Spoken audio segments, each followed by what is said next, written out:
మిమ్మల్ని అందరినీ మనస్ఫూర్తిగా నేను ఆహ్వానిస్తాం జరుగుతుంది. 2019 ఎన్నికల్లో కరెక్ట్ గా 21 రోజుల ముందల నేను తెలుగుదేశం పార్టీ అభ్యర్థిగా మంగళగిరి నియోజకవర్గం వచ్చా. 21 రోజుల్లో నేనేంటని ప్రజలకు అర్థం లేదు, ప్రజల సమస్యలు నేను తెలుసుకోలేకపోయా. 2019 ఎన్నికల్లో 5300 ఓట్లతో మంగళగిరి నియోజకవర్గంలో నేను ఓడిపోయా. కానీ ఆ ఓటుని నాలో కసి పెంచింది. ఆ ఓటుని నా నుంచి మంగళగిరి పట్ల ప్రేమ పెంచింది. మీరందరూ ఒక్కసారి ఆలోచించండి. గతంలో ఓడిపోయిన అభ్యర్థులు ఎవరైనా కానీ మంగళగిరి నియోజకవర్గానికి ఇంత సేవ చేశారా? ఈరోజు ప్రభుత్వానికి ప్యారలల్ గా అంటే ప్రభుత్వానికి ధీటుగా ఈరోజు తెలుగుదేశం పార్టీ మీకు సేవలు చేస్తాం జరుగుతుంది. ఆంధ్ర రాష్ట్రంలోనే ఎక్కడ జరిగిన విధంగా 29 సంక్షేమ అభివృద్ధి కార్యక్రమాలు మన మంగళగిరి నియోజకవర్గంలో తెలుగుదేశం పార్టీ చేస్తుంది. ఏమ్మా ఈరోజు అధికార పార్టీ కంపేర్లా మంగళగిరి నియోజకవర్గం మొత్తం పసుపుమయం అయిపోయింది. మంగళగిరి నియోజకవర్గంలోనే కాదు రాష్ట్ర వ్యాప్తంగా కూడా 72 రోజుల్లో మళ్ళీ పసుపు జెండా ఎగురుతుంది.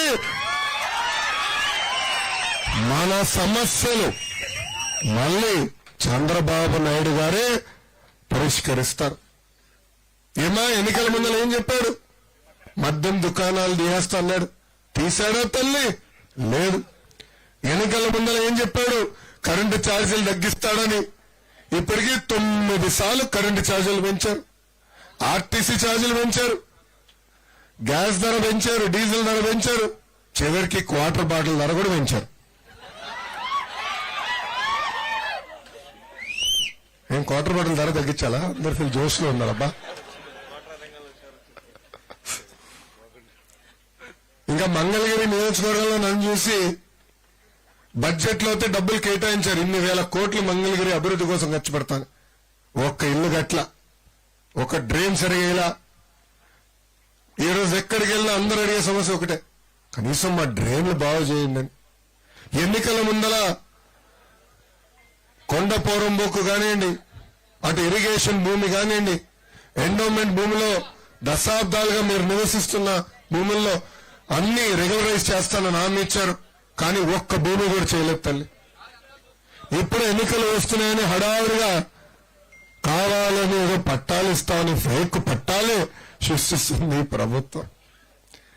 ఏం పర్వాలేదు, 72 రోజులు ఓపిక పట్టండి. ప్రతిపక్షంలోనే మీకోసం నేను ఇంత సేవ చేశానంటే రేపు అధికారం వచ్చిన తర్వాత మొత్తం ఆంధ్ర రాష్ట్రమే మంగళగిరి వైపు చూసి అమ్మా ఇంత అభివృద్ధి జరుగుతుందా అని చూసే విధంగా చేసే బాధ్యత నాదని ఈ సభాముఖంగా తెలుపుకుంటూ ఈ రోజు నాకు ఇంత అద్భుతమైన అవకాశం ఇచ్చిన మంగళగిరి ప్రజలందరికీ పేరు పేరున నా హృదయపూర్వక ధన్యవాదాలు తెలుపుకుంటూ మీ అందరి గురించి నేను సెలవు తీసుకుంటున్నా. అందరికీ నమస్కారం. జై హింద్, జై తెలుగుదేశం.